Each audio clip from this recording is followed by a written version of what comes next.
I'd like to firstly acknowledge the work that my colleague Deputy John Lahart has done on preparing this piece of legislation.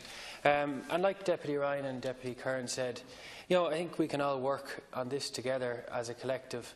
It's important that I think the benefit of this piece of legislation versus what the Green Party has presented is that it's not overly prescriptive. I think it's important to have a broad and wide public consultation process with the stakeholders, with the public, with the councillors, to see what powers they want devolved and what extra and additional powers from a lot of the agencies of the state could and potentially be within the remit of a newly directed mayor. Because in my experience, the 4 Dublin local authorities, I border. One of them is in my own area, and we border 2 of them.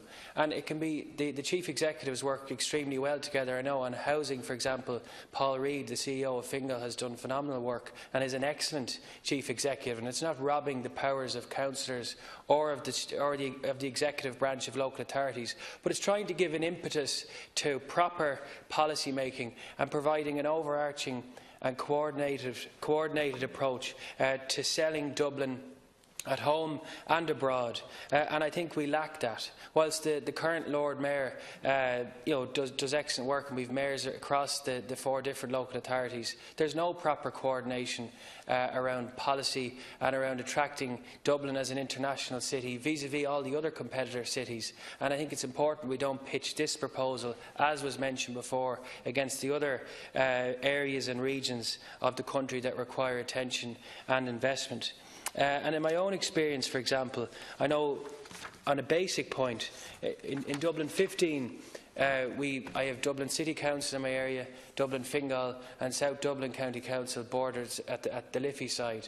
And when I tried to present an idea around the extension of the Dublin bike scheme, for example, I was met with an absolute bureaucratic wall, where I was told that it was only a Dublin City Council initiative, that it would be very difficult to extend that scheme to other suburban areas that were outside the City Council area. And if we had a mayor that took physical activity, took cycling as a policy and actually cut the red tape between the local authorities and drove an overarching cross-local authority strategy, that would work positively to the benefit of the citizens across Dublin. Take the Web Summit, for example. We heard about more red tape and difficulties around transport, policing and trying to make Dublin a proper product for different companies or